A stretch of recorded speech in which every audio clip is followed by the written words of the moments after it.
Ekonomi Indonesia berdasarkan data dari UNDP memiliki harapan sekolah yang mencapai 13,6 tahun dan signifikan dengan indeks pendidikan yang sama dengan nilai rata-rata di Asia Timur dan Pasifik. Pendapatan nasional bruto per kapita Indonesia di 2019 telah mencapai $11.459 Amerika per tahun. Bandingan pertumbuhan ekonomi Indonesia pada masa sebelum COVID dan setelah COVID terjadi stagnasi pertumbuhan ekonomi, kemudian kembali ke normal dikaitkan juga dengan pencabutan pembahasan ekonominya menjadi naik kembali. Namun pencapaian yang luar biasa ini harus terhenti sejenak.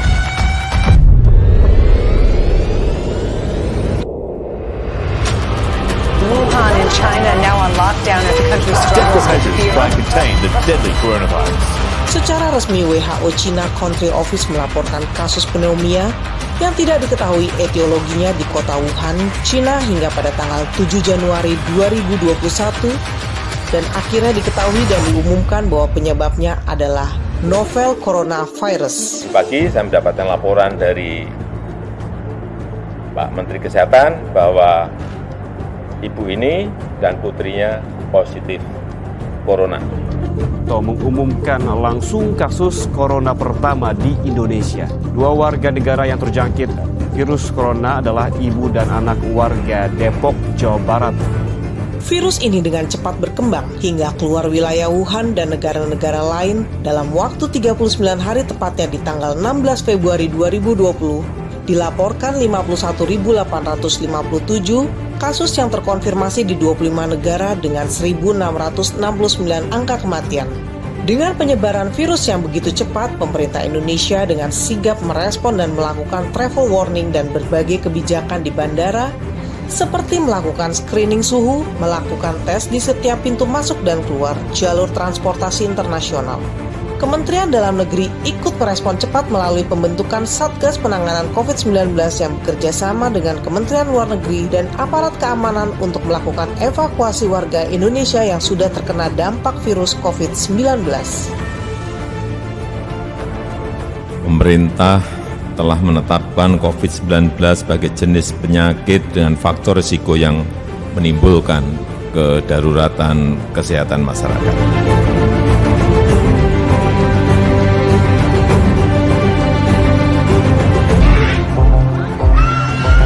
The Italian government tonight put the entire country on lockdown.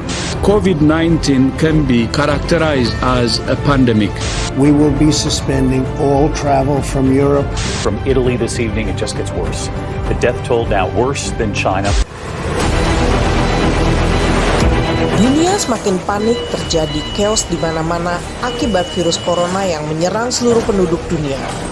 Hal ini diperparah karena belum adanya vaksin penangkalnya, apalagi obat untuk menyembuhkannya. Hari terus berjalan, korban semakin berjatuhan.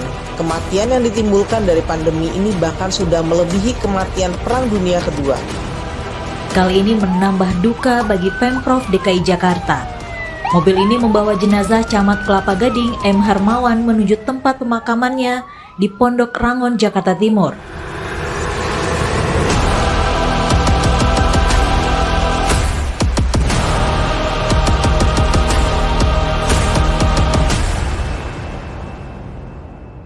Untuk menghambat penyebaran virus ini, beberapa negara terpaksa menerapkan kebijakan ekstrim yaitu lockdown.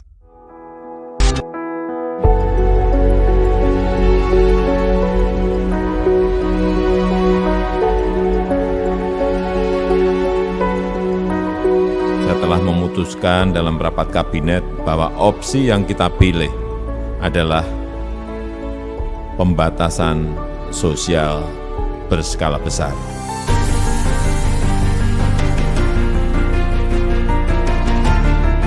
Untuk menyelamatkan perekonomian di Indonesia, pemerintah menentang arus untuk tidak melakukan lockdown seperti yang dilakukan oleh negara lain, tetapi menerapkan kebijakan berlandaskan physical distancing walaupun banyak mendapatkan tentangan dari berbagai pihak. Kementerian Dalam Negeri yang tergabung dalam gugus tugas percepatan penanganan COVID-19 ditunjuk langsung oleh Presiden RI sebagai salah satu ujung tombak penyusunan kebijakan atau regulator penanganan pandemi COVID-19 bagi pemerintah daerah. Menteri Dalam Negeri telah mengeluarkan Permendagri nomor 20 tahun 2020 tentang percepatan penanganan COVID-19 di lingkungan pemerintah daerah. Sebagaimana dalam Permendagri juga, kepala daerah boleh mengambil langkah-langkah dalam rangka mengantisipasi dan menangani PPKM. Sejak awal merebaknya pandemi COVID-19, Kemendagri telah mengeluarkan berbagai kebijakan dan regulasi. Ini adalah pandemi yang terbesar dalam segi keluasan wilayah, dan saya selaku Mendagri sudah mengeluarkan peraturan Mendagri nomor 20 tahun 2020 yang memberikan peluang dan kewenangan kepada rekan-rekan kepala daerah untuk melakukan realokasi dan refokus APBD yang ada, diarahkan untuk penanganan COVID-19 ini. Ini waktunya bagi kita untuk bersatu, bagi bangsa ini untuk bersatu, tanpa membedakan suku, agama, ras, pusat, daerah, dan semua elemen masyarakat bersatu padu untuk menghadapi perang COVID-19 ini. Proses penyusunan kebijakan dan regulasi ini mencatat berbagai pengalaman tantangan upaya kolektif, koordinasi, komunikasi, dan sinergi. Tindakan-tindakan mitigasi maupun sosialisasi mulai dari level provinsi, kabupaten kota, kemudian kecamatan, kelurahan, desa, sampai ke RT RW, semuanya perlu digerakkan.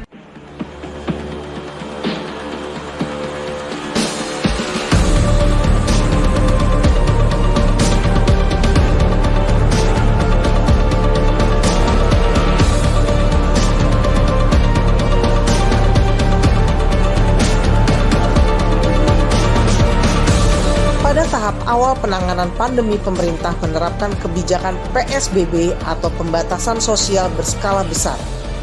Kebijakan ini dikoordinasikan oleh Kementerian Kesehatan bersama Kementerian Dalam Negeri karena melibatkan unsur pemerintah daerah di seluruh Indonesia. Evaluasi yang paling penting pertama tentu saja dengan jari pengaman sosial. Dari pengaman sosial kelihatannya pasti akan naik 2 kali lipat daripada yang kemarin. Hasil evaluasi sementara kemarin dari pengaman sosial yang akan kita bagikan hampir 23.723 kepala keluarga untuk tahap kedua nanti.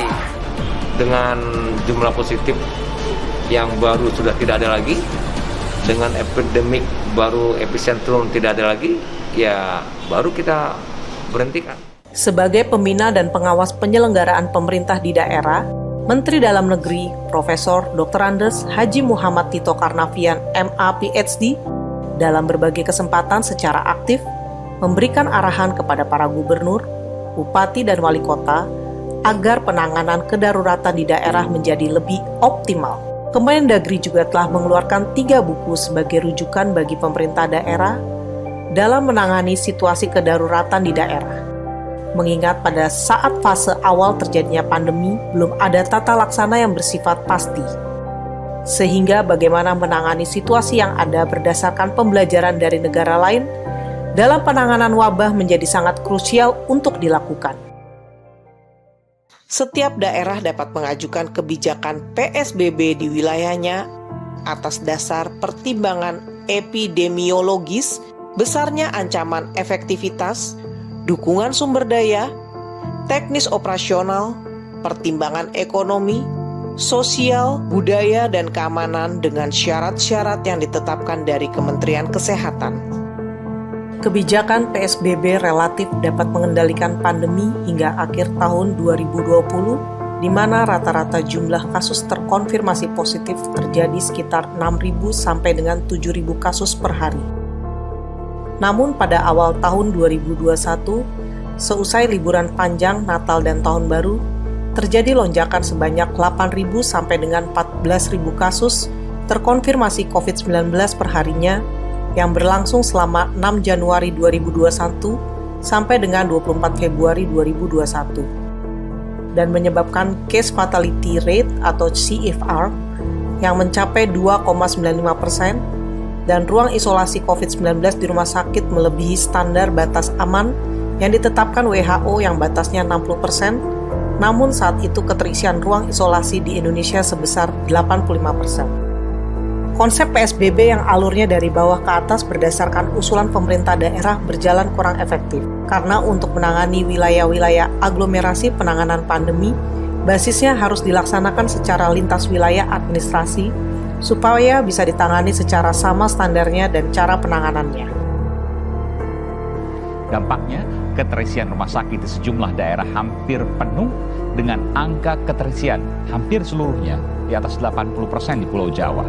Pemerintah pusat melalui Satgas COVID-19 dan Kementerian Dalam Negeri lalu menerapkan kebijakan PPKM atau pemberlakuan pembatasan kegiatan masyarakat yang lebih bersifat top-down atau dari atas ke bawah, atau dari pemerintah pusat ke pemerintah daerah. PPKM pada dasarnya bertujuan untuk mengendalikan transmisi virus COVID-19 agar tindakan kebijakan PPKM menjadikan implementasi strategis, gas dan rem yang telah diarahkan oleh Presiden RI sebagai bentuk pencarian keseimbangan antara pengendalian pandemi COVID-19 dengan perekonomian di masyarakat yang tetap harus berjalan. PPKM berhasil mendorong tren penurunan COVID-19 serta menekankan keterisian ruang isolasi di bawah 60%. Peningkatan kasus yang berlebihan sejalan dengan itu, pemberlakuan pembatasan tersebut untuk menurunkan angka kematian dan menghindari terjadinya overload di fasilitas layanan kesehatan, serta mendorong keberlangsungan usaha atau penanganan ekonomi nasional. Pada Lebaran kali ini, pemerintah memutuskan melarang mudik bagi ASN, TNI, Polri, pegawai BUMN, karyawan swasta, dan seluruh masyarakat. Mengatasi kondisi lonjakan kasus, pemerintah melalui instruksi dalam negeri memberlakukan PPKM darurat hingga PPKM berbasis level dengan indikator epidemiologis tertentu pada tiap level.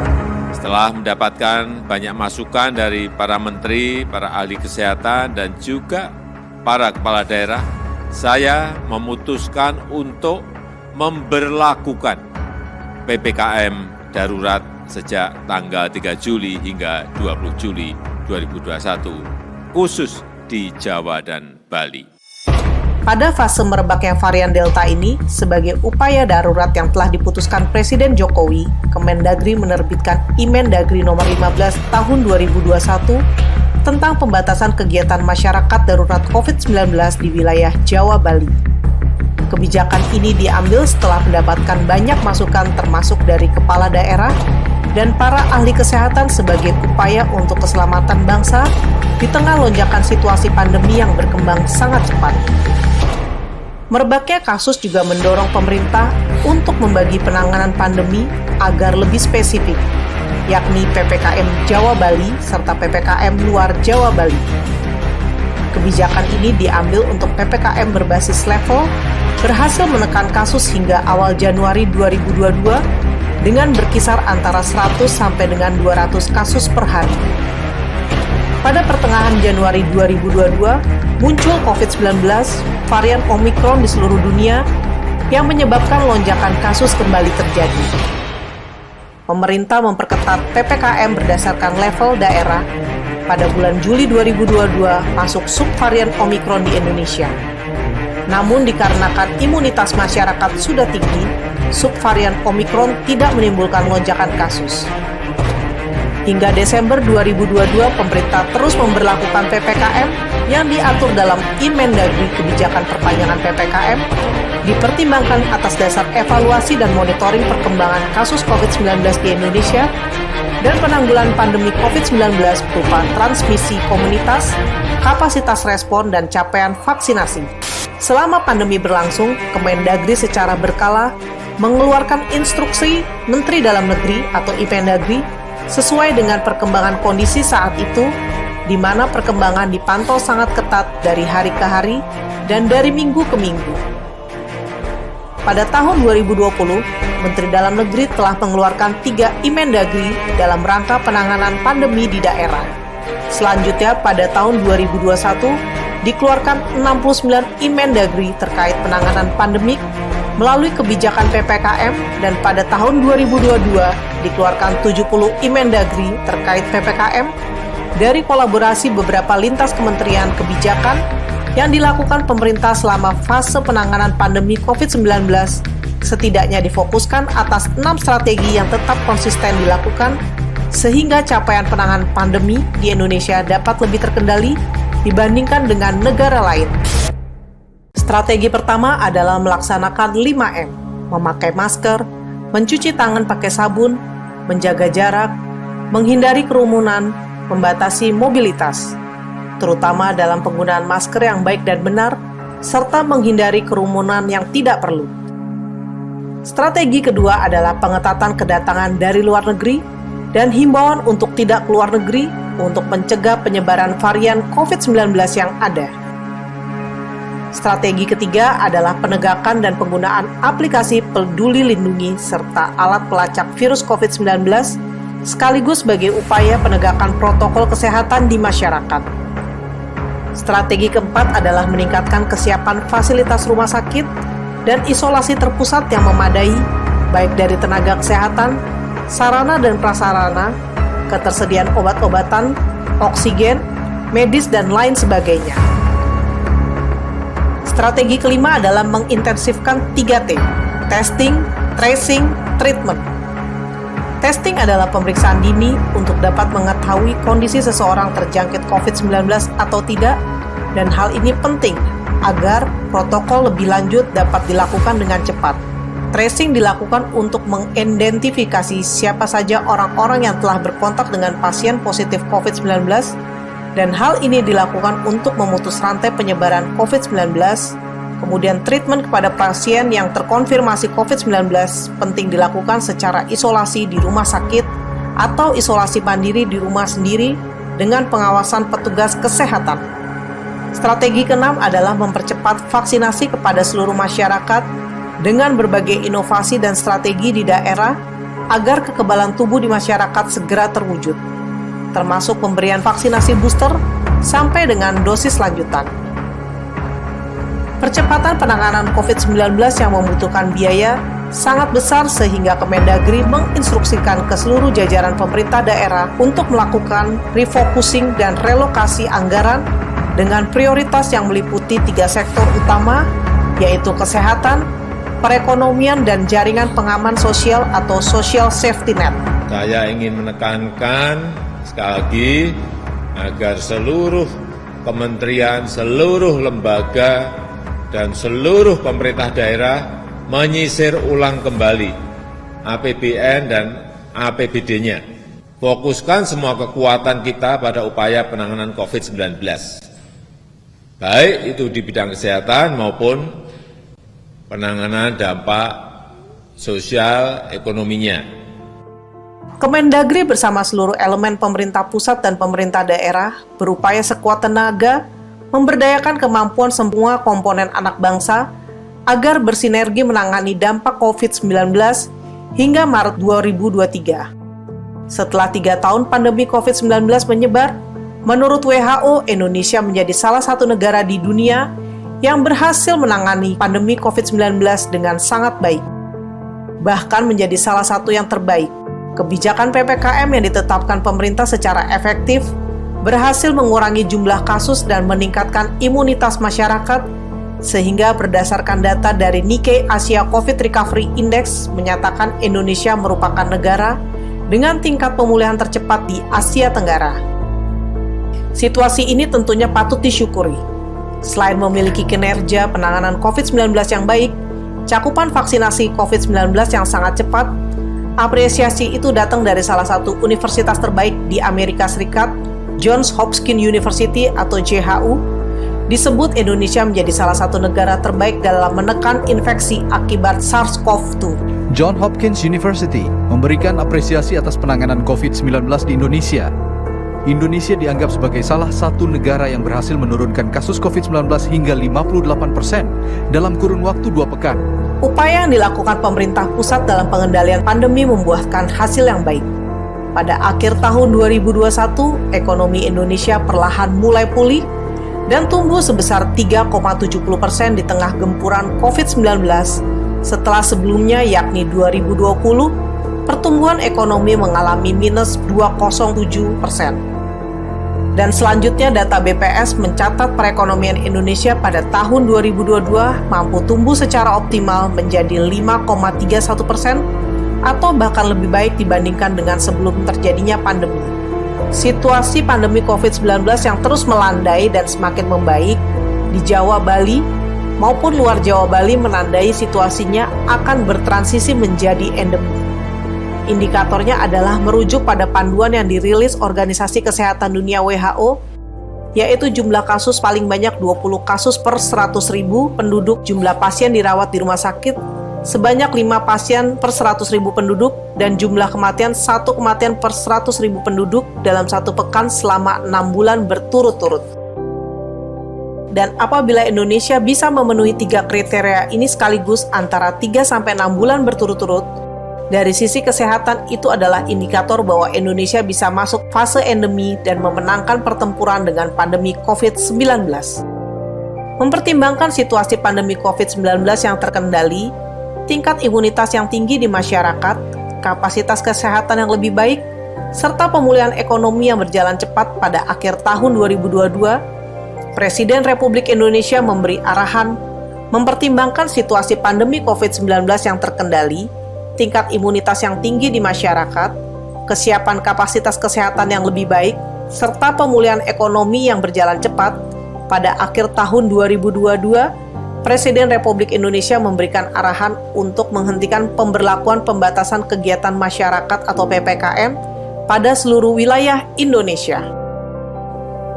Maka pada hari ini, pemerintah memutuskan untuk mencabut PPKM yang tertuang dalam Instruksi Mendagri nomor 50 dan 51 tahun 2022. Instruksi Mendagri yang sebelumnya nomor 50 dan nomor 51 yang berlaku dari tanggal 6 Desember sampai dengan 9 Januari, kita tidak lanjutkan sampai 9 Januari. Tapi dengan adanya arahan Bapak Presiden tadi, maka hari ini kami akan mengeluarkan Instruksi Mendagri yang menyatakan bahwa PPKM tersebut pemberlakuan pembatasan kegiatan masyarakat itu dinyatakan dihentikan mulai hari ini nanti setelah kami keluarkan instruksi ini. Menindaklanjuti hal tersebut, Kementerian Dalam Negeri mengeluarkan Instruksi Menteri Dalam Negeri nomor 53 tahun 2022 tentang pencegahan dan pengendalian Coronavirus Disease 2019 pada masa transisi menuju endemi. Pemberhentian PPKM tidak sebagai pernyataan pandemi COVID-19 telah selesai, melainkan virus SARS-CoV-2 masih ada, namun penularannya akan lebih rendah dan tidak mengganggu kehidupan sehari-hari. Maka dari itu perlu terus ada pengendalian dan pencegahan yang dilakukan untuk mengurangi infeksi, tingkat keparahan, dan angka kematian. Dengan tetap menerapkan protokol kesehatan, menggunakan masker yang benar, mencuci tangan dengan sabun dan hand sanitizer, menggunakan aplikasi Peduli Lindungi, melaksanakan pemeriksaan atau testing bagi yang bergejala dan menjadi kontak erat, melakukan vaksinasi dosis primer dan dosis lanjutan atau booster. Pesan Dirjen Bina Atwil, Gubernur, Bupati, dan Wali Kota sebagai pemerintah daerah agar tetap melakukan pembinaan dan pengawasan secara ketat terhadap pencegahan dan pengendalian COVID-19 di wilayahnya, termasuk melakukan asesmen indikator COVID-19 untuk menilai laju penularan dengan kapasitas respon. Selain itu, tetap melakukan monitoring, pengawasan dan mencermati perkembangan COVID-19, serta mengambil langkah-langkah yang diperlukan dalam pencegahan dan pengendalian COVID-19 di wilayah masing-masing. Membaiknya situasi atau pulihnya pandemi COVID-19 ditandai dengan banyaknya event yang dilaksanakan, salah satunya PPKM Award, di mana PPKM Award merupakan kegiatan yang bertujuan untuk memberikan apresiasi dan penghargaan kepada pemerintah daerah, dunia usaha, tenaga kesehatan, akademisi, dan berbagai pihak yang telah berupaya dengan keras dalam pencegahan dan pengendalian COVID-19. Pada tanggal 5 Mei 2023, WHO pun akhirnya mengakhiri status darurat kesehatan global untuk COVID-19. Setelah menghadapi situasi yang mencekam dan lain-lain, akhirnya Indonesia pulih lebih cepat, bangkit lebih kuat.